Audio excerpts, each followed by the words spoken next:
రీసెంట్‌గా తురకపురంలో ఒక డిసీజ్ వచ్చిందని చెప్పి మనం టీవీలో చూస్తున్నాం. దాని గురించి ఇవాళ మాట్లాడుకుందాం.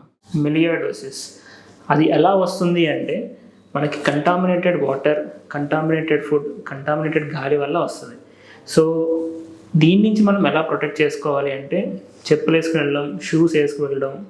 అంటే ఎక్కడైనా దెబ్బలు తగిలినప్పుడు అక్కడి నుంచి ఆ బ్యాక్టీరియా అనేది లోపలికి వెళ్తదనమాట. సో ఇంజెషన్ వల్ల అంటే నోట్లో కొంతమందికి అల్సర్స్ అట్లా ఉంటాయన్నమాట. సో దాని ద్వారా కూడా మనం ఏమైనా ఫుడ్ తిన్నప్పుడు అందులో మిక్స్ అయినప్పుడు కూడా మనకు లోపలికి వెళ్ళే ప్రమాదం ఉండొచ్చు. ఇంకోటి ఇన్హలేషన్. ఏమైతే బ్యాక్టీరియా ఉందో అది స్పోర్స్ రూపంలో మనకి గాలిలో తిరుగుతున్నప్పుడు ఆ గాలి మనం తీసుకున్నప్పుడు కూడా వచ్చే అవకాశం ఉంటుంది. కానీ పేషెంట్స్ నుంచి పేషెంట్ అంటే హ్యూమన్ టు హ్యూమన్ ట్రాన్స్మిషన్ అనేది చాలా రేర్. కాకపోతే ఇమ్యూనిటీ తక్కువ ఉన్న వాళ్ళకి, షుగర్ ఉన్న వాళ్ళకి, వేరే లివర్ డిసీజెస్, లంగ్ డిసీజెస్ ఉన్న వాళ్ళకి సివియారిటీ ఎక్కువ వచ్చే అవకాశం ఉంటుంది. జాగ్రత్తగా ఉంటే సరిపోతుంది.